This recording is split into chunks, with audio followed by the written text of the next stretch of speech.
We are live on your DSTV channel 421, GoTV channel 144. This is Joy News Prime, our headlines. President Akufo-Addo says the decision of the Supreme Court on the voting rights of deputy speakers cannot amount to judicial interference in the work of Parliament. We're being told that the decision of the court amounts to judicial interference in the work of Parliament. I'm not quite sure that the people who are saying this have actually taken the time to read the Constitution of our country. Pressure on government to scrap some taxes on the petroleum price build-up as minority in Parliament joins private commercial transport operators and LPG Marketers Association to make the calls. By the close of the month, we'll hit 9 cedis per litre. So government will have to intervene. Because on the 16th, new prices will be announced. New Patriotic Party says it is taking immediate steps to expel persons involved in the recent agitations in the Formula constituency and to repaint the NPP party office there with NDC colors.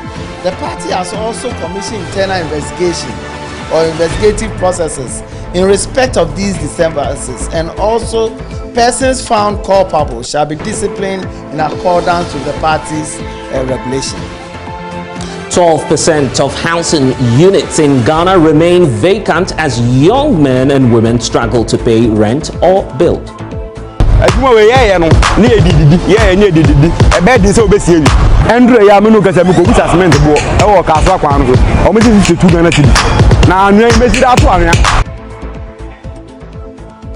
EPM will hand it over to Shandoff and Gary for Prime Business and Prime Sports. Shandoff, what's coming up in business? Now, taxation on e-commerce businesses is expected to kick off on the first day of April 2022. And Gary, in sports? Well, in sports, after officially turning pro today, Ghana's only medal winner at the last Olympic Games says he's going to bring us world titles.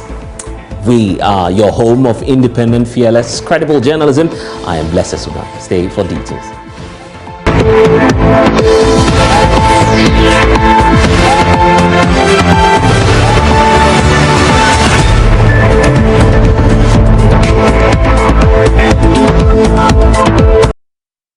And tonight, President Akufo-Addo says the decision of the Supreme Court on the voting rights of deputy speakers cannot amount to judicial interference in the work of Parliament. According to President Akufo-Addo, the suggestion that Parliament is beyond scrutiny of the Supreme Court is to suggest that Parliament is a law unto itself. President Mahama and his NDC minority in Parliament have rejected the ruling of the court affirming the voting right of a deputy speaker whilst presiding. President Akufo-Addo told the media in Dubai the ruling of the court must be respected. I couldn't understand what all of this furore and controversy that was artificially generated. We're being told that the decision of the court amounts to judicial interference in the work of Parliament. I'm not quite sure that the people who are saying this have actually taken the time to read the Constitution of our country. It says so in black and white. The legislative power of Parliament that is vested, of the state which is vested in Parliament, is subject to the provisions of the Constitution. All organs of the Ghanaian state, including me as the head of the executive, we are all subject to the teachings of the Constitution. There's no body in the Ghanaian state that is above the fundamental law of the land. It would lead to the very matter that we have striven so long to avoid. The concentration of power, of unregulated power in our state. We don't want that. We've had that experience before, and we brought about this constitution in order not to allow that to reoccur. So I'm astonished about how much public energy has been wasted, I would say so with the greatest of respect, being wasted in an area, on an issue where there is so much clarity. And I'm happy that the court, and I'm sure as you're aware, the Supreme Court, when it is declaring the meaning of the Constitution, and it does so unanimously, that is the most emphatic way in which the court can pronounce. And it is, I believe, a decision of 7 of the judges, and a unanimous decision declaring what the constitutional position is. I think we have an opportunity now to put this matter to rest and continue the work of our parliament and the work of the ordering of our state. He also indicated accurate and fair rejection as unconstitutional some aspects of the standing orders of Parliament by the Apex Court. As I can see it, and I think the Supreme Court has confirmed it, the matters involved in this thing are open and shut. They're black and white. There can be no dispute about the issues that the gentleman took to the Supreme Court. It is there for anybody who wants to see. In Articles 102, Articles 104 of the Constitution makes it absolutely clear in black and white that the deputy speakers, I'm not speaking of the speaker, I mean the deputy speakers, when they're presiding, have the right to participate in the vote of the Parliament. The whole structure of the Constitution is, and indeed, and I believe that would be part of the reasoning of the court, all the legislatures of the world where the presiding person is a member of the legislature, like our deputy speakers are, like the Speaker of the House of Representatives in the United States, or the President pro tem of the Senate in the United States, or the Speaker of the British Parliament. All of those have the right to speak because they are members of the Assembly. Our Speaker is expressly not a member of the Assembly. And First Deputy Speaker of Parliament, Joseph Osei, also is cautioning the minority against misleading the public that the Supreme Court has taken away the powers of Parliament to regulate its procedures. The Supreme Court, in its ruling on the voting rights of a Deputy Speaker, struck out Order 1093, arguing it is inconsistent with the Constitution. The Bakwa MP, who is unhappy with the interpretations of the NDC, insisted that the Supreme Court only asked Parliament to fashion out its procedures with the tenets of the Constitution. For the avoidance of doubt, I'll read 1101, which is very cardinal to the discussion and the suggestions being made. Subject to the provisions of this Constitution, Parliament may, by standing orders, regulate its own procedure. So, everything Parliament does regarding regulation of its procedure is subject to the Constitution. So, what the Supreme Court said was that the particular standing order is against the Constitution. It has not taken away the right to regulate it, and that misinformation is going out unfairly. Leaders, I heard one of the leaders this morning, I said, gee, we should not be misinforming the public when it comes to matters like this. Leaders should speak sparingly. So please, whatever we do here to regulate our business is subject to the Constitution. If for any reason anybody says a clause or otherwise is against the Constitution, it is the Supreme Court that will determine whether it is against the Constitution, or we ourselves say no, the Constitution does not give us the power to do A or B or C. Once that determination has been done, if a member wishes to ask for a review, appeal against that, it's open to us. But let's stop misinforming the public that the Supreme Court has taken away the power of Parliament to regulate itself. No. We still have the power to regulate our proceedings, except that we must work within, not outside the Constitution. The Poultry Farmers Association of Ghana have commended the government for its decision to compensate farmers who lost out to the bird flu outbreak last year, but say government can do more. According to them, the monies agreed to be paid for their products that were destroyed during the outbreak are woefully inadequate, looking at what it takes to produce them. We have been joined now on the phone lines by the National President of the Poultry Farmers Association of Ghana, Victor Opon-Adjei. Thank you, sir, for your time here on Joy News Prime. How are your members reacting to this compensation plan by government? Thank you very much. Let me take this opportunity to first applaud the government for considering paying this compensation to the farmers. I think we've been waiting for quite a long time, because since the beds were depopulated, farmers have been there idle, waiting to get some money to kickstart their business. So it was a good news for us yesterday when the government said they are giving the compensation to the farmers. But we've been speaking to some farmers and they tell us these monies are inadequate for them. How about that one?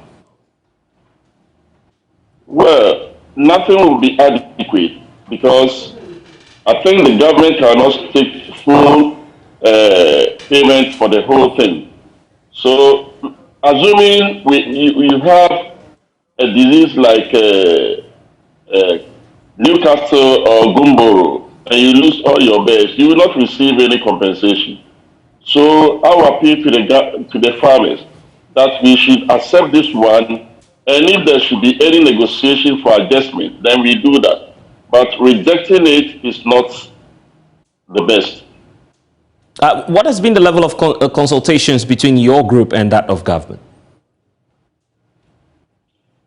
Unfortunately, we were not aware of this development, although we knew that the cabinet has made some approval for 44 million Ghana cedis, and we were expecting some stakeholder engagement before the payment, but that did not come on.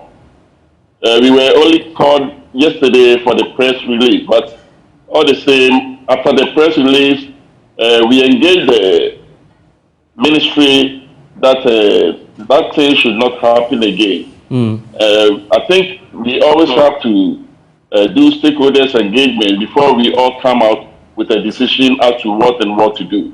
Right, and the indications we're getting is that there was a devastating effect on the business. What is being done now to ensure that this outbreak does not occur again? Well, I think since the outbreak, we've been sensitizing the farmers as to what to do. And yesterday, the minister also emphasized on that. It's about the biosecurity measure that every farmer should try as much as possible to keep the biosecurity measure at the farm. Now, there's going to be a biometric registration for all farmers, which will also give us the opportunity to monitor the activities of the farmers. So we will ensure that everything is going on well at the farms. Otherwise, if you are not doing the right thing, the government is not going to pay any compensation in case of any outbreak or something. Victor Adjei, I'm grateful that you've been able to join us here on Joy News Prime. Thank you. Isaac Kofi Adjei is with our research desk. He has put together some graphics on Ghana's housing deficit. Kofi is here. Kofi, welcome to the program. Run us through. First of all, I see here that there's definitely an increase in the deficit situation. Yeah. Break the figures down for us. What does this mean? So as you rightly said, let's start with Ghana's housing deficit, which was 1.7 million in 2010. It has shot up to an approximate 2 million housing units in 2022. So this simply means that the demand for housing has surpassed has gone up by the supply by 2 million housing units. So we need additional 2 million housing units to address our demand for housing in Ghana. Now the next slide talks about the 2021 population and housing census, right. And then we realize that there are 10 million housing units in Ghana, and that's as of 2021. And then in 2010 we had 5.8 million housing units in Ghana, and in 2000 there were about almost so the units keep going up. Exactly. By the years, from almost 3.9 million in 2000 to 5.8 million in that's more than double. Exactly. That's more than double of the fee. It has gone up by almost threefold right. in 2021 population and housing census. Now, if you look at the next slide, this is very fascinating. It talks about the number of housing or dwelling units, right.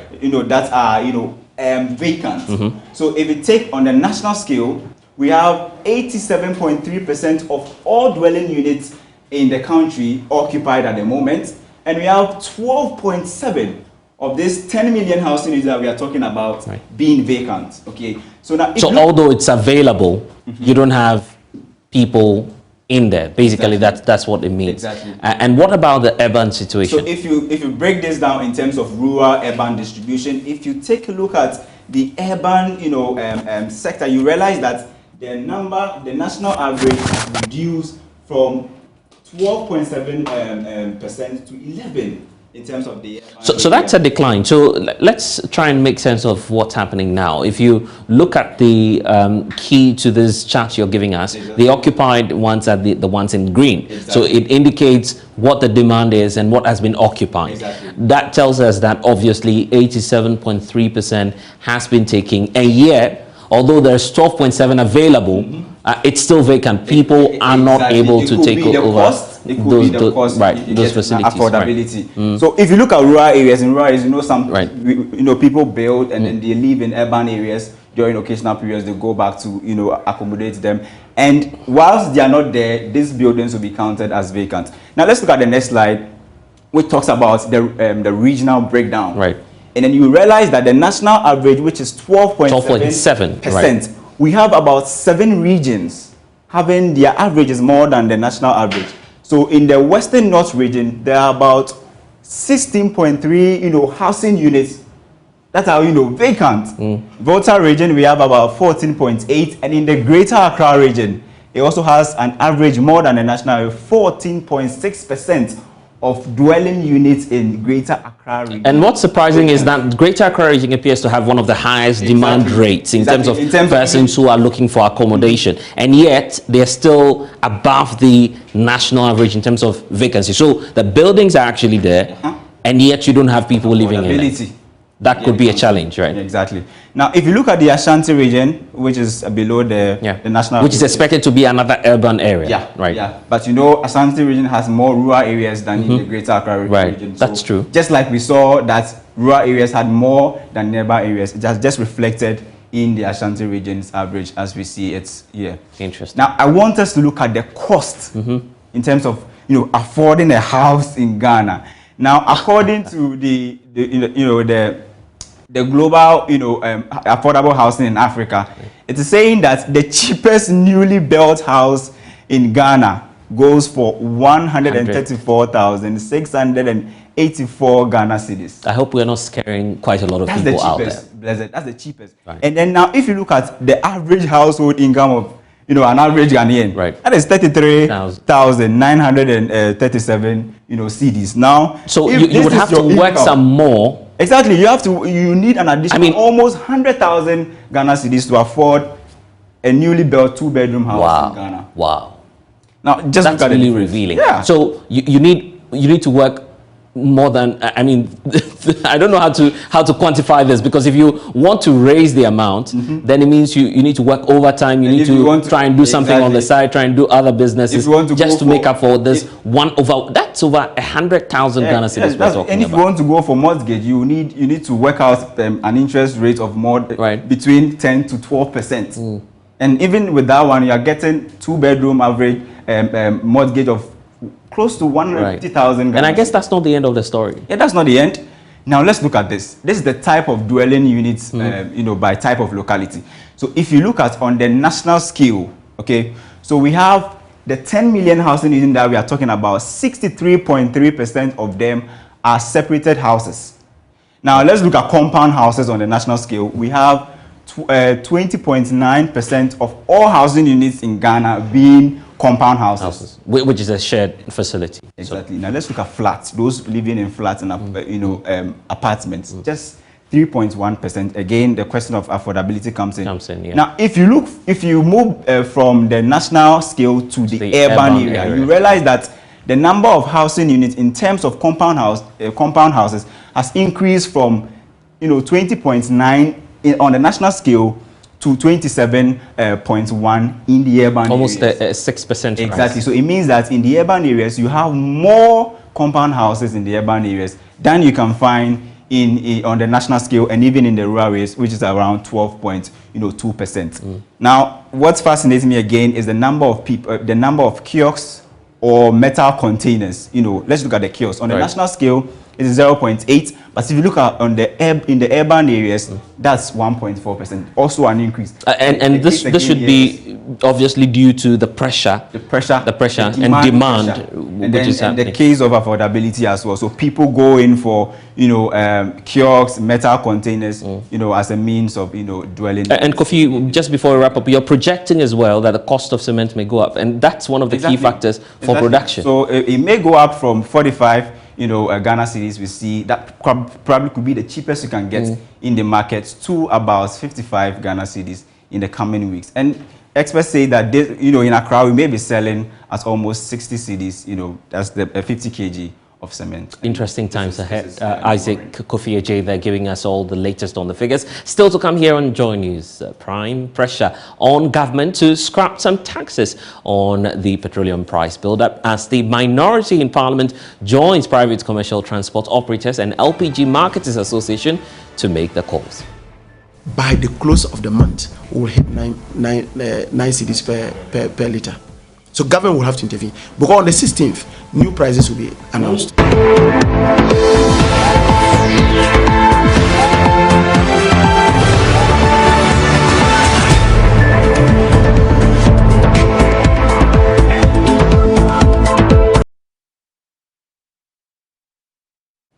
Now, the New Patriotic Party says it is taking immediate steps to expel persons involved in the recent agitations of the Fomena constituency and repainting of the NPP party office there with NDC colours. Some party members there staged a protest on Monday, accusing its leadership of sidestepping electoral laws to favour Member of Parliament for the area, Andrew Amwako Esiama, who quit the party to contest as an independent candidate in the 2020 elections. Speaking at a press briefing at the party headquarters, General Secretary John Boydu stated that the NPP has commenced investigations into the disturbances that characterized the party's polling station elections, and persons found culpable will be punished. At least 25 nomination forms were sent to each polling station across the country. So the argument cannot be made that there were shortages of nomination form, but the desire on the part of some party officers and members to honor these rules and regulations in breach rather than in observance. The party has also commissioned internal investigation or investigative processes in respect of these disturbances, and also persons found culpable shall be disciplined in accordance with the party's regulations. In the specific case of disturbances witnessed at Fomena, including painting of the party office with NDC colours, the party takes serious view of this gross misconduct, which is not only reprehensible but an affront to the very dignity and existence of the party. Accordingly, the party is taking immediate steps to expel all the persons behind this ungodly act from the party, of course, through due process. He has also been denying accusations that the party leadership sidestepped electoral laws to favour Member of Parliament for the area, Andrew Amwako Esiama, who quit the party to contest as an independent candidate in the 2020 elections. The point must be made that the party has not yet decided on the modalities for holding polling station primaries in Fomena and the other 9 constituencies where polling station election primaries were suspended owing to one reason or the other. You remember that in announcing the rules and regulations, we suspended about 10 constituencies, including Fomena. So we've not yet opened nomination in Fomena. So in Fomena, for instance, the party is yet to take a decision on the date of opening nomination, date of vetting, date of publication of vetting results, and date of holding the polling station elections in that constituency. This will be done and communicated in due course. That being the case, the party certainly did not and could not have sent nomination forms to Fomina for the conduct of the elections, let alone to have handed over all such forms to the independent member of parliament as alleged, which then erroneously formed the basis for the disturbances witnessed at the constituency, including the painting of the party office with the NDC colours. Like I intimated, all those behind this untoward act will be dealt with severely. Because we've not opened nomination for Mina. So there's no way anybody could have given forms to even the party at the constituency level, not alone giving it to the independent candidates. So it is false information that party members depended on false information to misbehave the manner they did. And the party is not going to take that matter lightly at all. Now, some members of the Kwadaso constituency beseeched the party office ahead of the press conference to petition the party leadership over alleged hoarding of nomination forms in the constituency. Kwesi Donfe is a member of the aggrieved group. We're here because we've seen that Kwadaso, there was no election, and that the regional rep is saying that some of the members have been acclaimed so that they are going to use their names to do the party album for the police station executive, of which is not true. So we are here to petition the party leadership to ensure that there is a level playing field at Kwadaso constituency. What we realized that the regional rep who came as a chairperson for the committee has connived with the constituency executive, including the certain MP, so that they feed in their favorites, so that they can get their way through the re-election of them as executives as well as the MP when it is time for primaries. Okay. So when this petition, nothing comes out of it, what's going to happen? We believe strongly that per what the General Secretary just came to tell us, there's going to be something beneficial to all people. Okay. I see on one of the placards, "Give to your Unique is a disgrace to the party." What has she has come, she messed up the whole thing. As a chairperson who was given a mandate of about 1 month, she came to the constituency on 3 occasions. The first one was one Sunday when she spent only 2 hours and distributed forms to people. The second time was when she came for a vetting. The third time was when she sat in her car, went to only 10 polling stations out of the 196 polling stations to acclaim. And it even occurred at dawn, with military men chasing people. Yes, with metro and all other things. So the woman did not do anything beneficial to the people of Kwadaso. Now, the minority in parliament is demanding an immediate removal of 3 taxes on petroleum products to mitigate the impact of rising prices of crude oil on the international market. A minority member of the Mines and Energy Committee, Edward Bauer, argues that prices may hit 9 cedis per litre should government fail to take immediate steps to remove taxes such as the energy sector levy, sanitation and pollution levy, and the special petroleum levy. The Bongo MP also tasked the Bank of Ghana to take immediate steps to arrest the depreciation of the cedi, which he argues is compounding the problem. We're already in the ascending form, so that cannot be the case. Ukraine may have aggravated the situation. You understand the point? Ukraine may have aggravated it, but I'm just saying that in that particular state, it is a blessing in disguise. So whilst we complain about the prices in the local level, we are also always smiling to the bank because of the monies we get from selling of the product. And so it's a win-win, in my opinion. It's a win-win situation. And I think, look, and let's be very honest with ourselves. If government does not do anything between now and the next window, which is on the 16th of March, today is 10th. The next window is 16th of March. 6 days away, there's going to be an increase in fuel prices. There is going to be an increase because you have it that normally the window is between 1st to 15th and 16th to 31st.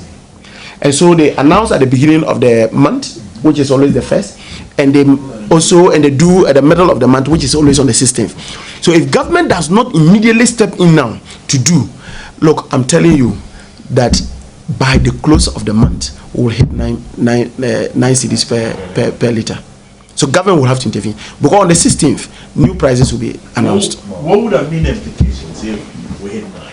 If we hit 9, it means that, look, I'm telling you, gradually people will, everything will ground to a halt. Because one, remember that the people who deal in the petroleum sector, particularly in the downstream sector, are private people. What government could have been looking at as an option, you remember that when the deregulation came and at one point the prices of crude also started going up, there was a reason why President Mahama appointed one person to be the head of BOST and the head of TOR. There was a reason for it. The reason was because TOR itself did not have the money to be able to buy crude. And BOST has a mandate to store petroleum products in strategic stores. So what BOST did was that, look, we will, instead of buying the refined products, we won't buy refined products, we'll go and buy crude and give it to TOR. And TOR will refine and give it to us.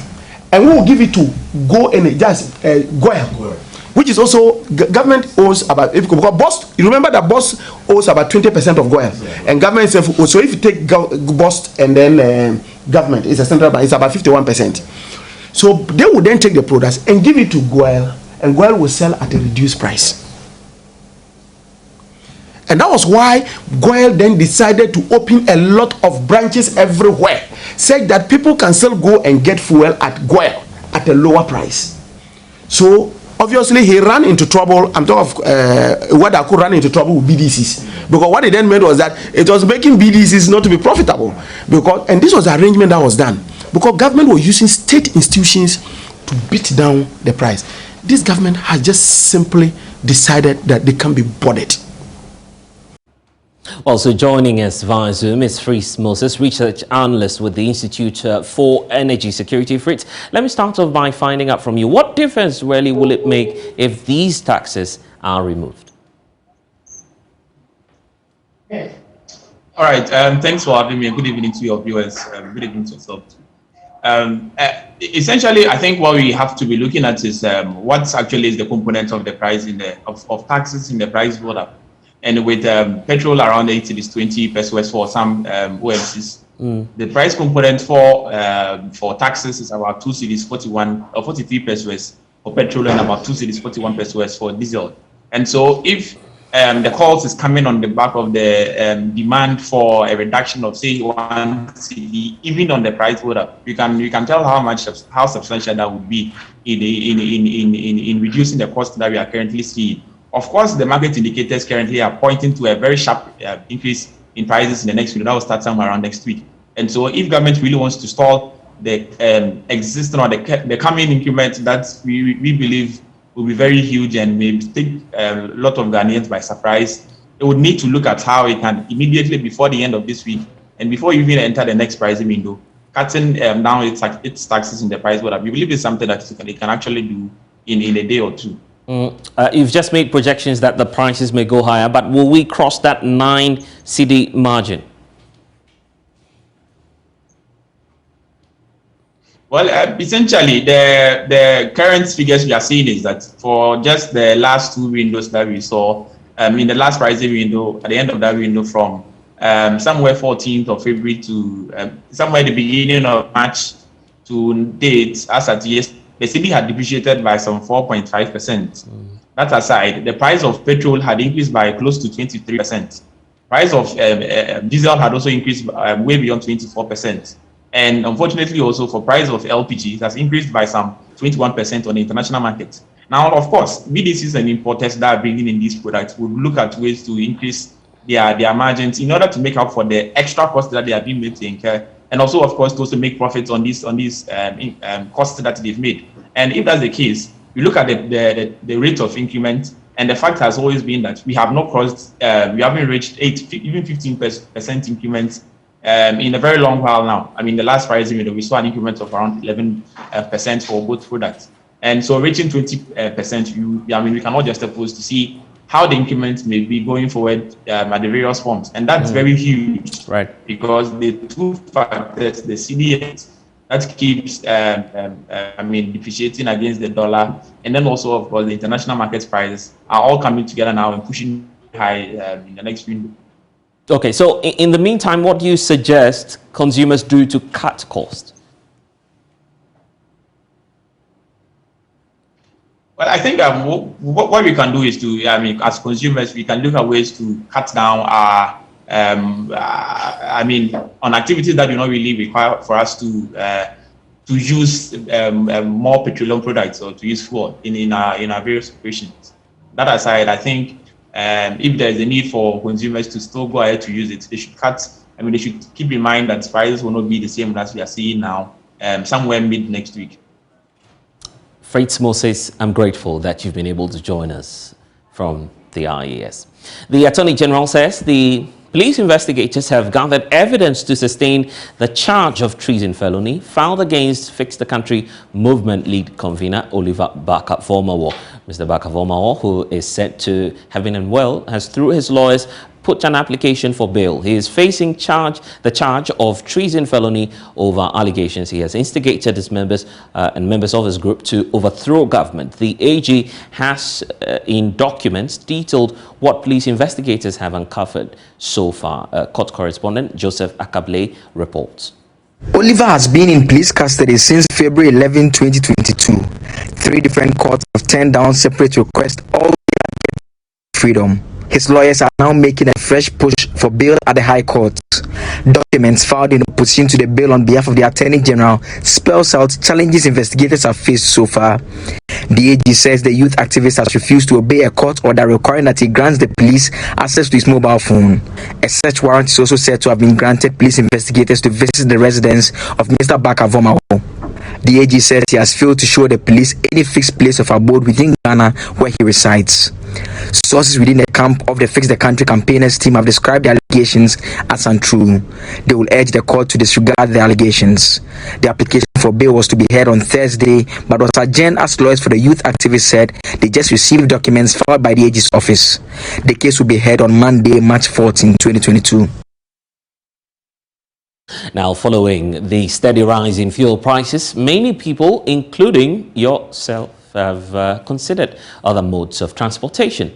Electric vehicles have emerged as a viable option, but their high cost may be a disincentive. However, a technology company called Solar Taxi is working on converting your petrol and diesel powered vehicle to an electric vehicle after a similar effort with motorbikes was successful. Nana Yaojima has been looking into the prospects of the project and filed this report. Crude oil prices as at March 9, 2022 stood at $124 from $86 at the beginning of February, representing a 44% rise. Presently, at local pumps, a litre of petrol ranges between 7.70 and 8.29 cedis, depending on the fuel station. The commodity has seen a 21% rise, pushing up transportation fares and prices of commodities on the market. Why is that delivery service? I got 5 years. In your price? The price in For over 5 years, Kwesi Osei has operated in the food delivery business, working with many restaurants in Kumasi. Until recently, he could make his delivery for the day with 30 cedis worth of fuel in his motorbike. But the amount spent on fuel has shot up by an additional 6 to 10 cedis. They say the first and then 30 cedis and they deliver from 6 to 8. But I say the only 6 cedis are basa akam. It's a ma petrol no crown auto crown and this is the first one and check. Auto and check. Do any no say 1 gallon. I just say do any no say 10 cedis count and so now they Motorbikes are becoming a common mode of transportation and delivery of goods. Many resort to it as a cheaper transportation alternative. Solar Taxi has been converting these petrol-powered bikes into electric bikes. The chassis of a motorbike is remodeled to accommodate the battery packs, and a motor is put in the back tire of the bike. Arnold Anoche Amwaten is operations manager at Solar Taxi. The fuel bike usually have their engines and they have other components as well, which will all be taken out. So basically we will strip the fuel bike off most of the important components that makes it a fuel bike, leaving only the chassis or the frame. So what happens is we then bring in the other component that will make that bike an electric bike. So we add the motor, we add the battery packs that we build locally, then we add the controllers. So the controllers will control the speed at which the bike travels or the motor travels. Then from there we attach a charging port. It costs less than 10,000 cedis to convert a petrol bike to an electric bike, but costs more to acquire an originally made electric motorbike, with prices ranging between 12,000 and 18,000 cedis. What happens is, because those ones were already built for the fuel bikes, they are already heavy. Do you get it? The chassis and all those things are already heavy. So we add in the battery pack. The battery pack is also already it's also heavy. It weighs around 20 kg. So when we add the battery pack plus the motor, it gives it more stability whenever you are riding. According to research by the Tech Hub, with 7 cedis worth of electricity, a bike can be powered to run for 150 km per hour. The same distance for petrol bikes will cost at least 35 cedis. Solar Taxi is in the process of converting fuel vehicles to run on electricity. The necessary research has already been completed.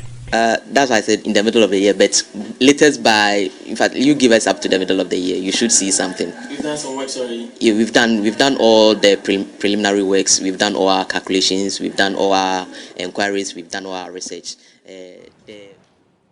Well, showbiz is next.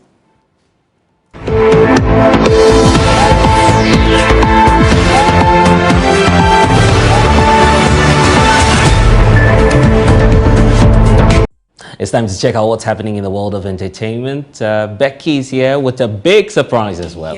Yes, because, the big surprise, well, you just told everybody that I have a surprise. So the big surprise is the BMPS show, which is set to premiere tomorrow on the Joy Prime channel. And it's an all-male, well, the guys, you have the chance to, have an all-male panel.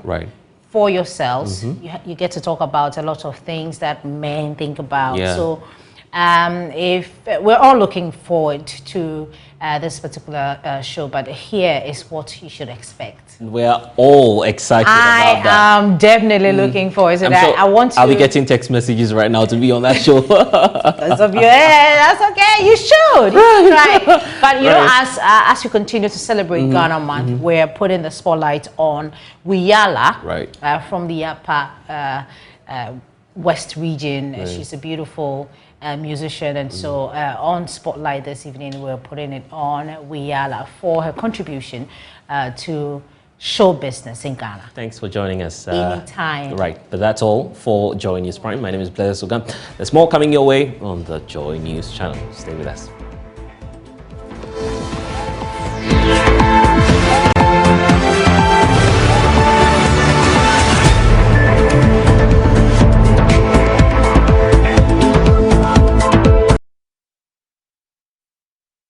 Hello everyone, tonight on the program, Ghana Revenue Authority says the 1st of April to begin taxation of e-commerce businesses of non-resident persons. Has been developed to ensure that the non-resident persons engaged in cross-border business will be able to register, file, and pay the applicable taxes just as their local counterparts. Ahead, we will engage Vice President of Imani Africa, Salom Brantia. Also coming up tonight, hospitality industry sounds a warning high taxes could cripple businesses recovering from the COVID-19 pandemic. We stand by waiting for government to effectively implement any of the interventions. And one of them is having certain kinds of tax concessions. My name is Darryl Kwao. Details in a moment.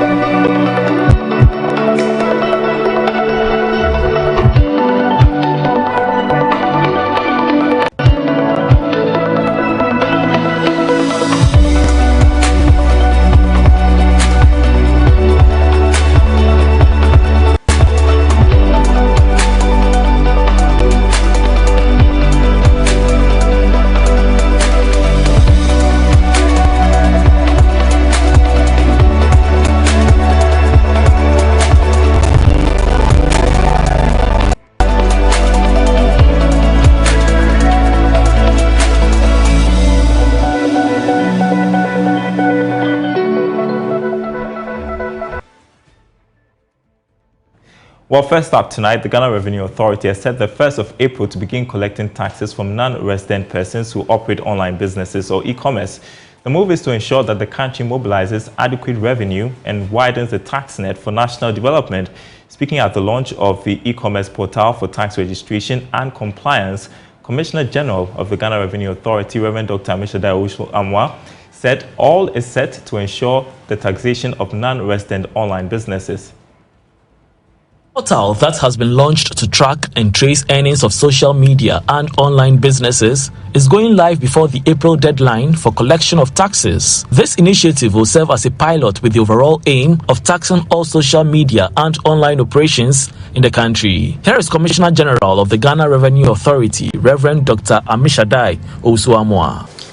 To realize the full potential, especially from the non-residentials in the digital economy, the portal has been developed to ensure that the non-resident persons engaged in cross-border business will be able to register, file, and pay the applicable taxes just as their local counterparts. It will enable us to meet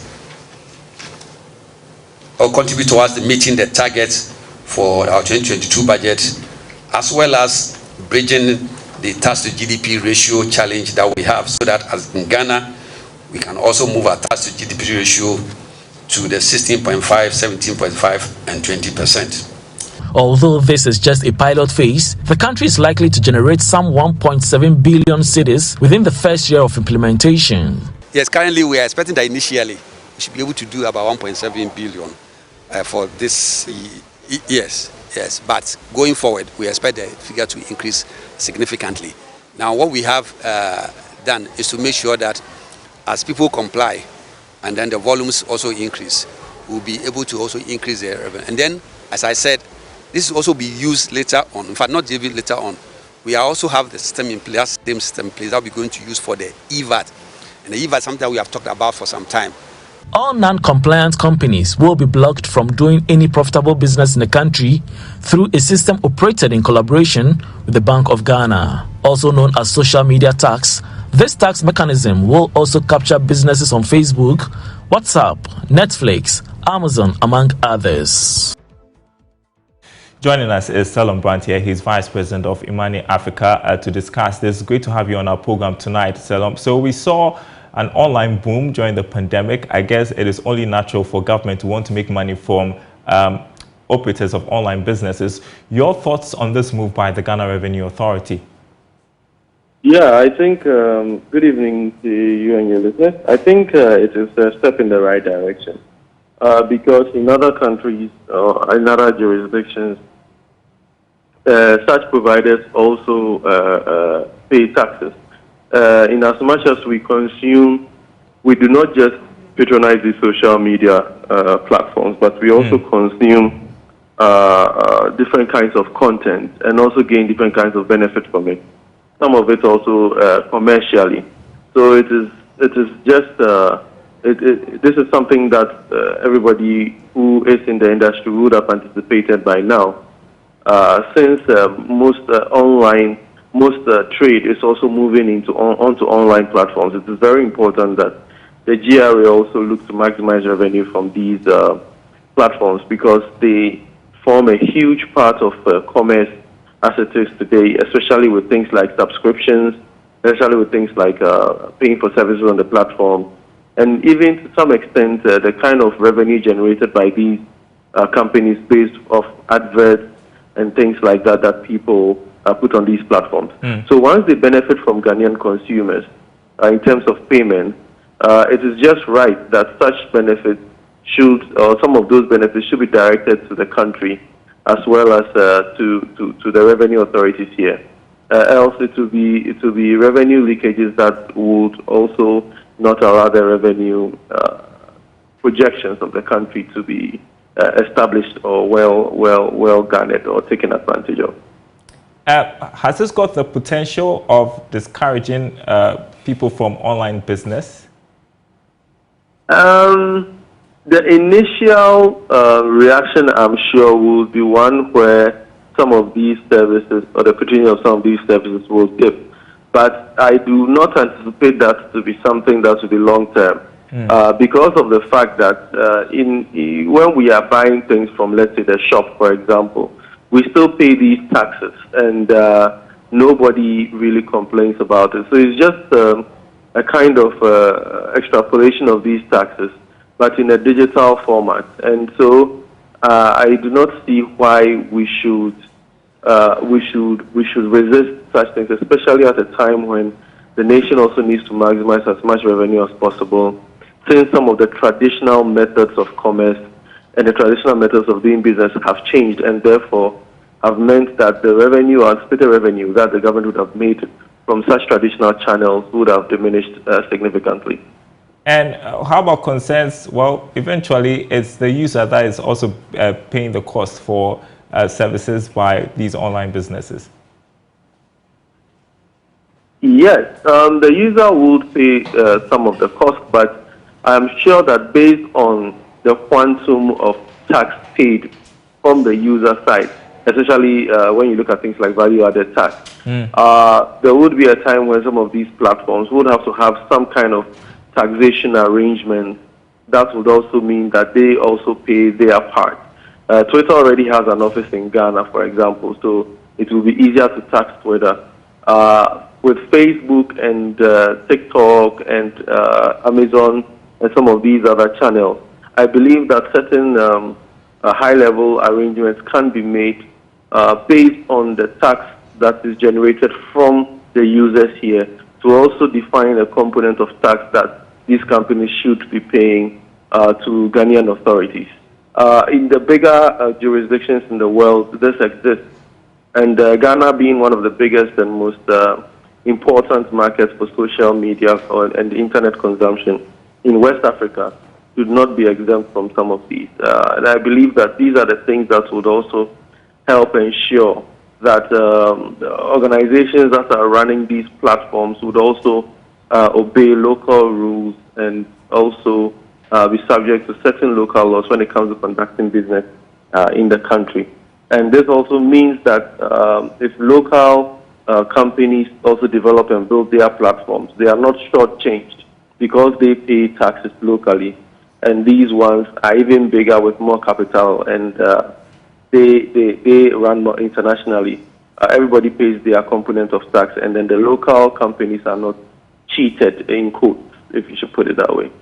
All right. Thank you so much for your thoughts tonight. Solon Brantier there. He is Vice President of Imani Africa on the social media tax that is supposed to take effect from the 1st of April. That is for online businesses. Now, the hospitality industry in Ghana, still talking about taxes, is gradually recovering from the shocks of the COVID-19 pandemic, and it started with high taxation. Despite the gradual return to a thriving industry, profound taxes on hotel facilities could potentially cripple businesses in the sector. Immediate past president of the Ghana Hotels Association, Herbert Akwe, is imploring government to alleviate taxes imposed on hostel facilities in the country. There's more in this report. The hospitality industry was one of the hardest hit on the business front in the advent of COVID-19. Most facilities in the sector, particularly hotels, are still recovering from the shocks of the prevailing pandemic. Some hotel operators are yet to benefit from the coronavirus alleviation program announced by the government. Immediate past president of Ghana Hotels Association, Herbert Akwe, has implored the government to reduce taxation on hospitality facilities. He was speaking at the launch of the 25th anniversary of Royal Basin Resort in Kumasi. We have proposed a lot of interventions to government. So we stand by waiting for government to effectively implement any of the interventions. And one of them is having certain kinds of tax concessions, which would help us to, bring back the industry. Established on March 7, 1997, the Royal Basin Resort has offered hospitality services to both local and international customers. Architect Ernest Banning is the owner of the resort. God has been good and kind to us. And you heard that some hotels had folded up, but we were lucky. And through the dedicated service we provide customers, they kept coming. We were able to make a few cities, and we plow it back into the hotel to improve the quality of service. And through that, we had repeat business, which kept us going. One of the oldest clients, who doubles as an Archbishop of the Wesleyan Synod, expresses gratitude for the profound hospitable services rendered. My house is just across the road. My own house is just across the road, but I choose to come and stay in Rabbits anytime I'm in Kumasi, because I feel very comfortable here, and I feel relief here. I feel the peace of God over here. As part of the anniversary, staff and management embarked on a cleanup exercise within the Odium community.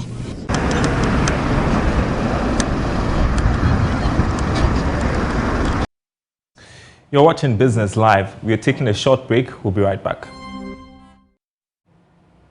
Hello, welcome back to Business on Prime. Now, Ghana's financial landscape has seen a paradigm shift from a more accessible and transparent transaction due to changing demands of customers. This has compelled most banking institutions to evolve and develop digitalized banking services.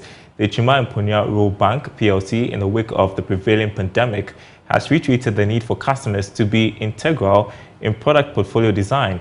Board Chair Constance Putek said this at a two-day customer engagement meeting held in Kumasi. Prince Apia has more in this report. Ghana's financial landscape has seen a paradigm shift for a more accessible and transparent transactions due to changing demands of customers. This has compelled most banking institutions to evolve and develop digitalized banking services. The Achima Mponya Rural Bank, in the wake of the prevailing pandemic, has supported small and medium-scale businesses to stay afloat. Constance Phyllis Putik is chairperson of the board of Achima Mponya Rural Bank. Things are looking good in terms of credit. In fact, for our budget for credit line for the first quarter, we're almost exceeding it. And so, I mean, it gives us the platform to get to talk to them more, to know what their challenges have been over the years, the things they want us to improve. It is important that we let them feel that they are different from other customers. And from our interactions with them, they've even told, some of them have told the management to come to them, they are interested in buying the shares. The soiree brought together customers, staff and management to dine and interact on issues pertaining to the rural bank. In the wake of the banking sector challenges, Mrs. Putik says the customer engagement is critical to the bank's growth. The bank is supposed to know the customers. So they have the KYC, know your customer. And that gives you broadly who the customer is. And we found that in 2022, we need to go beyond just what we have put in our books, but to know them physically and know their needs. The bank has in the past years been granting microfinance and commercial loans for education and agricultural purposes. Here are some customers. The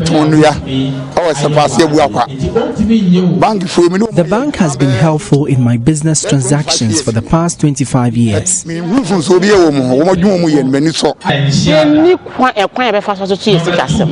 They should educate the traders on how to judiciously spend or even take stock of their businesses, said Mamie Kua. We have been in the business with them for the past 20 years, and whenever we call on them, they never disappointed. They do a lot of things for him. Meanwhile, managers of the bank are encouraging its customers to increase their shareholdings. For Joy News, Emmanuel Bright Kweku reporting. Now, over 70% of students who sat the first ever Chartered Institute of Marketing Ghana professional examinations excelled. According to President of CIMG, Dr. Daniel Kaseti, the institute will, however, investigate and prepare students adequately for subsequent examinations. There is more. Speaking at a media briefing on the outcome of the maiden professional qualification examination, the president for the Chartered Institute of Marketing Ghana described the examination as successful. According to him, the institute will continue to embark on periodic audit to maintain a standard of producing highly respected marketers. Performances for the remaining 8 courses were very impressive, particularly so as this was the maiden exam with no past questions, no chief examiner's reports, among others. The average pass rate for the remaining 8 courses, therefore, was a remarkable 82%. It is important, however, to note that to produce highly proficient marketers, our standards and expectations from the accredited study centers must be under serious and constant scrutiny as part of our periodic audit and assessment of the centers. This, therefore, serves as a signal to all accredited study centers to examine the level of preparedness of prospective students for the foundation courses before. The Consulting Director of Education for CIMG, Adam Sule, said the prospects for professional marketing in Ghana is positive regardless of the challenges being faced. He believes the professional examination is a head start to the success story of marketing. The beginning is very exciting. The number of about 100 to start off with, I think it's a remarkable number. I mean, something we should be very proud of. We are looking at year 2 moving up to about between 200 and 300. By year 3, we should be hitting about 500. So the scope is quite wide. The product in itself is good, is great. We talked about unmatched, and it's a very good reason for that. The Chartered Institute of Marketing Ghana, through the Professional Qualification Examination, is poised to train and churn out professional marketers. Wilma Ghana has unveiled media personality Nash Okor as its brand ambassador. According to the marketing manager of Wilma Africa, producers of Phytol oil, Iraba Ikwa Eduse, Wilma wants to reposition itself beyond the production of oil with the inclusion of women personalities.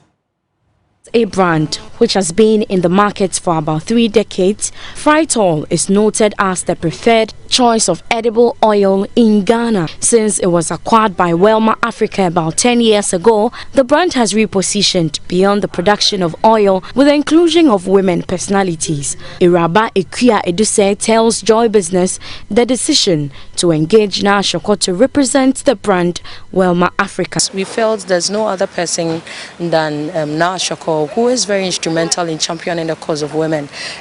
She believes in goodness as well, and therefore her values resonate with the brand.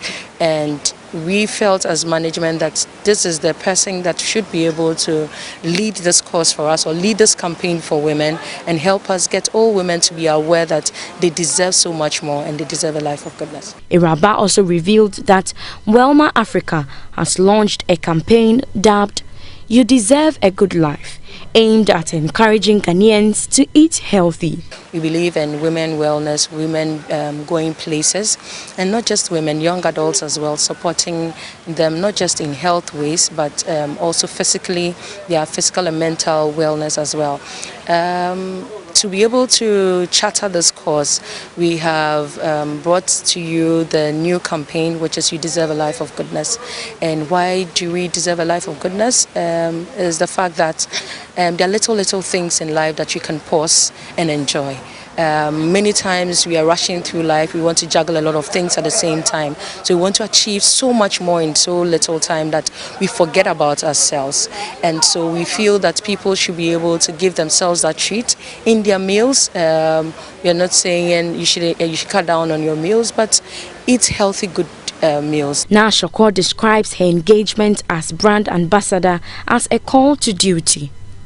Well, I'm very excited about this opportunity to serve. I see it as an opportunity to serve because the message that Phytol drives, which is that you deserve a life of goodness, is one that is very dear to my heart. And I believe should be dear to the hearts of all women and all people.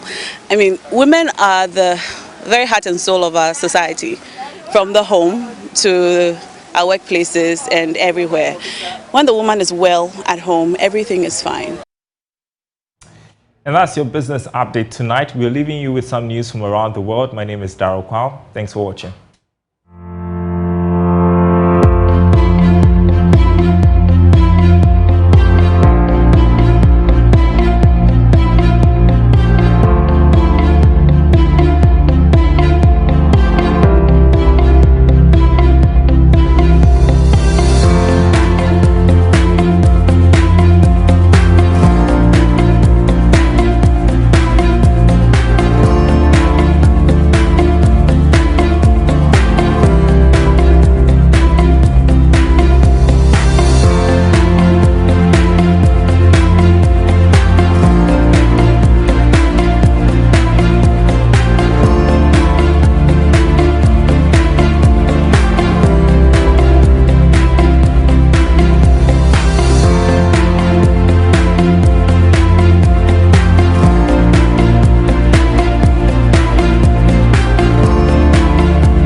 Thank you for staying with us on Joy News Prime. I'm Gary L. Smith, and it's time for the sport. First story, as we headline, Ghana's only medalist at the last Olympic Games in Tokyo, Samuel Techi, has officially turned pro. He's gone professional today after announcing a deal with the Bazooka Promotions and Management Syndicate. This after finally saying goodbye to the amateur ranks. The budding boxer has promised to bring a world title for Ghana. Now, a professional boxer, I'm no more an amateur boxer again. So, what I have to tell Ghanaians is that the support they give it to me at the amateur level, I'm begging them to give me that support at the professional level too, and I promise them I'm going to be a world champion at the professional level. And first on the list, I want to thank God first, and also thank my mom, dad, and my trainer, who is Bazooka Kooti, WBA welterweight champion in the world, and also thank my manager, Clement Papa Kooti, who is called aka Spike. Thank him very much for what he has been doing for me. And what I have to say is, I'm thanking everybody here and thanking all my fans in Atupai. I thank you very much for what you have been doing for me. We wish him all the best of luck. And to the big global story for today is that mobile network company 3 have announced they have temporarily suspended their shared sponsorship with Chelsea Football Club amid the sanctions imposed on Roman Abramovich. Now, the Blues have had the company as their sponsor on all kits since the beginning of the 2020-21 season. However, as a result of owner Abramovich being sanctioned by the UK government earlier today, the company have decided to suspend their deal with the world and European champions. Chelsea owner Roman was sanctioned this morning, and it was said that his assets are frozen. There's a prohibition on transactions with UK individuals and businesses. There's a travel ban, and then there's transport sanctions. Sounds like a lot, isn't it? So what does this mean for Chelsea? Let's look at it on our screens. All his assets, including Chelsea, are frozen. Chelsea have been given a special dispensation, however, to pay salaries, but they cannot sell players match tickets or merchandise. And also, Chelsea have been given capped amounts to spend for home and away matches. We'll explain that shortly. Now, the sale of the club can go ahead, it can be done, but only on condition that Roman does not benefit. And also, Roman sanctioned, if you have forgotten, because of the alleged influence he has in Russia's invasion of Ukraine. What does this all mean? I'm joined by two people who certainly understand the issues. Martin Ziegler is the chief sports writer of The Times in London, and also Thomas Rennie is a Premier League match commentator as well. Martin and Tom, thank you very much for your time. Nice to be here, Gary. Yeah, nice to be there. So, first of all, Martin, I mean, when the news broke, you were one of those first people on Twitter who put it out there and started giving the rundown. How did you get to hear of this really seismic news, Martin? So there was, I think the government were preparing to make the announcement. It had been sort of top secret all yesterday. And then about 10 minutes before it was officially announced, I got a tip off that it was coming soon. And so I was sort of managed to be well prepared. So actually, when the confirmation came, I had all the facts at my fingertips. I can imagine. And I mean, in about 10 minutes, you had more than 2,000 retweets and people quoting it and all that. Were you surprised at the reaction to the story, Martin? Well, not really, because I think it's a massive news story. You know, Roman Abramovich, the guy who's spent £1.5 billion and taken Chelsea to the top of the world, is suddenly, the club has been taken out of his hands. The assets frozen. What's going to happen with the sale? Big financial problems now for Chelsea for the rest of the season. Yeah, I can imagine. Tom, let me bring you into the discussion. I mean, I've worked with you on TalkSport, on Premier League commentary, and all that. You know what the pulse is like around the world, and certainly in Africa. How do you think this bit of news will resonate around the world? Well, I think what we've learned here is why people like Roman Abramovich buy clubs like Chelsea, right? They buy them because today he's been sanctioned by the UK government because of his role in supporting Vladimir Putin over 25 years. And, oligarchs are allowed to be as rich as they are because Putin allows it. And today, when people like Martin report and people like me talk about on radio shows that he's been sanctioned, we get Chelsea fans saying, but he's been a wonderful owner. What a wonderful guy. Look what he's done for Chelsea. Look at these trophies that we've won. We had last week, when we knew this was coming down the pipe, we had people like John Terry saying something like legend or something like that on one of his named social media tweets. He said the best. And it's a bit like, this is why they do things like this. He doesn't do it for the love of Chelsea. He does it because he has been able to legitimize Russian dirty money in London, known colloquially as London grab, because of the way that money is washed through the city. So I think fans have been groomed to accept this is the status quo. And I'm sad to report that the Chelsea game this evening against Norwich City, I'm told that the Chelsea fans are still singing the name of the owner. And, watch the news, guys. There's a reason that he's been sanctioned. And frankly, it should have happened last week. I asked you to join this discussion because I know how passionate you are about, dirty money, quote unquote, washing through global football. Fans are going to be fans. I mean, they don't care about these things. But from a community point of view, how does news like this invalidate all the years that this money has raised trophies for clubs like Chelsea? I mean, it's a fascinating question that I couldn't really answer in the minute I've got here, but I would say that the success that Chelsea have had, all the players that won those trophies, they haven't got to do as Brian Clough once said and throw them trophies in the bin. You've not deserved them. Those players deserve them. They really happened. I hope fans enjoyed those great memories that they had, but you've got to be able to separate these things. And a lot of Chelsea fans that I know, I've got friends that are Chelsea fans going back, the 30 years I've known them. And they were never happy with the Roman Abramovich era. They didn't want this to happen. And they've always understood there was a certain pinch of salt they've got to take with these trophies because of the way he earned his money. Now, the UK government have issued these sanctions. I think you have to pivot and change your viewpoint if you are a football fan. Look, football is amazing and sport is amazing. And I love the fact that my team, West Ham, we can concede a goal and the player can definitely be onside. And I'll swear blind he was offside. Because that's what football fandom is, and that's part of the thing that I enjoy about it. But this is not that.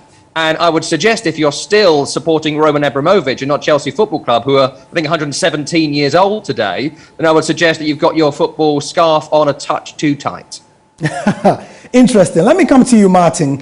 I mean, again, because there are a lot of Chelsea fans who just don't understand what's the scale and why it's happening. Could you break it down for them as to the severity of this? Because, Martin, and remind us, this sanction expires at the end of May, doesn't it? Yeah, correct, May the 31st. So what it means is that Chelsea cannot sell tickets for any matches for the rest of the season. They cannot generate income, any extra income. They can't sign any new sponsorship deals. They cannot... They can receive money from the Premier League that's already owed to them from TV deals. That has to go into a special account, can only be used to pay for the players' wages. So what you got here is a situation where the club has to pay out a lot of money every month, and it probably doesn't have enough coming in to cover that. They're going to lose probably £3 million from ticket sales. Wow. We've had, as you say, the shirt sponsor pulling out, suspending their deal. Does that mean they're not going to be paying their money? It's a really big concern, and that's why the club today, they went back to the British government. They said, we are in serious danger of not being able to be a liquid asset by the end of the season if we're not allowed to sell tickets and if we're going to be facing this freeze. Is the club in danger, Martin, of insolvency or being taken into administration? No, I don't think it's at that point yet, because there's in these sorts of situations you're usually given a lot more time than that. Okay. I think if things don't get sorted out and the club doesn't get sold and this drags on for months, then I think there is a risk of that. Yeah. Tom, people have said that Roman has been caught between a rock and a hard place, because last week he said that he insisted that he was not going to give the proceeds of whatever sale or to keep any of it himself. He was going to give it to the victims of the Ukrainian invasion by Russia. Now it seems from today's sanctions that the UK government is basically saying, we don't want you to benefit anyway, and we want you to give the club away for free. Isn't it? Oh, well, look, there are things that I could say here in this conversation that would get you taken off air. So I won't be saying the libelous things that I could possibly say. But I will say that, a week ago, we knew sanctions were coming. Before that, we knew sanctions were necessary. Even before the illegal invasion of Ukraine by Russia and Vladimir Putin, we knew that there were sanctions from around the world, including from the UK, since the invasion of Crimea back in 2014. So these are all known factors. And yet we're in a situation now where Roman Abramovich was sort of allowed to continue with what he was doing, allowed to continue with being the owner of Chelsea, allowed to continue to invest in his wide and vast property and investment portfolio. So that was allowed to happen. We're beyond that situation now. We've moved on from that. And I think that though it's late and though we knew this was coming down the pipe, I'm pleased that we have seen this today. And I think that it's great that Chelsea Football Club have been allowed to continue. Usually when assets are frozen, they are frozen. You don't come to work. The gate is locked. You saw it with the ticket office today at Stamford Bridge Stadium, that it was closed at 11 a.m. or some such time when the sanctions were handed down. But Chelsea have got quite lucky here. They've been able to continue to exist, and that will lead to financial issues, as Martin alluded to a few moments ago. We're a long way from it being catastrophic for Chelsea, but I think we're not far away from Chairman Boris Johnson and Director of Football Oliver Dowden, and they run the club for a brief period of time until such time as an investor can be found. I don't think Chelsea fans need to worry about their long-term future. Short-term, they absolutely do and should. Martin, you do a lot of financial reporting as part of your job as well. The Premier League is a behemoth. I mean, so much money washing through the league. It's big, it's all-consuming. Should other investors in the league now be looking over their shoulder before bringing money into the Premier League clubs? I mean, if we're talking about investing in clubs, I think what Chelsea has shown is that if you want to take a club of that size and keep it at the top of European and world football, you have to pay for it every year. And effectively, that's what Roman Abramovich has done. He's covered the cash losses. I mean, his total input now is £1.5 billion over the 2 decades he's been there. So what that says is that if you want to buy Chelsea or another club of that size, then either you have to put that sort of money in, or you have to take a different model and perhaps accept that you're not going to be able to keep them challenging for the Club World Cup or the Champions League. If you want to make money out of it, if you want it to be a sort of a proper investment, one that's going to sort of generate income or increase in value, then I think it's going to be very, very difficult. So I think whoever buys the club and then other club owners in the future, they're going to have to cut their cloth accordingly, because unless you're somebody like him or the Qatari state or United Arab Emirates or Abu Dhabi, then it's very difficult to compete. Tom, so Chelsea fans now, at the end of the day, it's the fans who suffer more than anyone else. So would you tell Chelsea fans, for example, that they have been treated unfairly? Has the UK government hit the club that they love too hard when the owner alone could have been, as it were, sequestrated? Again, it's a big answer that I could give to this. I think that did Chelsea Football Club exist for 90 years before this owner? They did, and they were a magnificent club and a credit to the nation. You know, one of our most glorious and famed clubs before this owner came in. They were recent European champions, a couple if memory serves, before this man even came into the club in the late 1990s, and were always a top half of the table club, certainly in my lifetime. So, look, they've been a great club for a long, long time, and they'll be a great club again. So I wouldn't worry about that for Chelsea fans. I would suggest that you need to be able to separate these two things. What this man has done for 20 years is essentially sports wash the money of Vladimir Putin in London via the Premier League. And there's a reason why he turns up for finals and holds the trophies, because it legitimizes him, it legitimizes Russian money, Russian business. And there's a reason why Vladimir Putin has allowed him to do that, because there's a sign at Stamford Bridge where the fans sit with a Russian flag saying the Roman Empire. You know, it has legitimized what the oligarchs have done to Russia, which is steal their natural wealth after the fall of the Soviet Union. Again, a lot to break down in a very short answer here, but I think Chelsea fans need to separate the two things, and I don't think that you can separate them in terms of the sanctions, because he owns the club. He's the 100% owner of the club. We allow that to happen in English football, for good or for ill. You can, and frankly, they're lucky they can continue to exist as a business. There is a war going on. It's a hideous, horrible, evil thing that Vladimir Putin has done, and frankly, the UK government have done Chelsea a favour by allowing them to exist, because these other businesses, quite rightly, have been frozen in their entirety today. So, just before you go, Martin, final word. What should we expect in this saga? Because, I mean, you guys are the reporters there. You have your fingers on the pulse. Is it going to get worse? I think that the government are going to sort of bend over backwards to try and facilitate some sort of sale. I think it's going to, you know, Abramovich, his grand ideas about this is going to, all the proceeds are going to have £2 billion going into a charitable foundation, you know, the Roman Abramovich Foundation. That's not going to happen. He is going to be completely cut off from any proceeds. We wait to see what would actually happen with that. Will it get into a frozen account? Would he perhaps give it to the Disasters Relief Fund or something? He'll have to sort of clear that with the British government in order to get the sale done. And then the club can sort of try and rebuild from that. Ah, great. Thank you, Tom. Thank you, Martin. Always a pleasure having you. Thanks, Gary. Yeah. Tom Rennie is an EPL commentator. You can get him on TalkSport Live in Ghana. I know they are my competitors, but they're on City FM.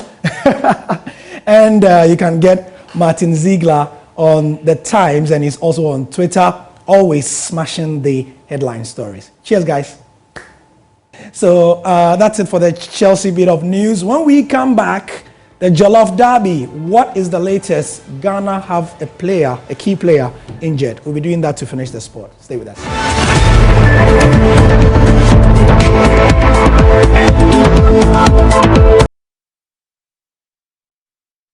Thanks for staying with us on the sport. We are 2 weeks away, 2 weeks and 1 day away from Ghana versus Nigeria. They call it the Jollof Derby.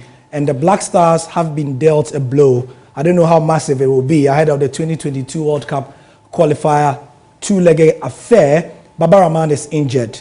There's more in this report. Ghana left-back Abdul Baba Rahman will miss the 2022 World Cup playoff against Nigeria later this month due to an injury. The Reading defender has been out of action since mid-February after picking up a knee injury against Preston North End in the championship. However, Reading boss Paul Ince has divulged the 27-year-old left-back will continue to be sidelined in the 2 to 3 weeks, making him unavailable for the World Cup playoff. Ghana's hope of having the Chelsea loanee to face the Super Eagles is now doubtful. The two-legged tie will take place on Friday, March 25 at the Cape Coast Sports Stadium in Ghana, and on Tuesday, March 29 at the Moshood Abiola National Sports Stadium in Abuja.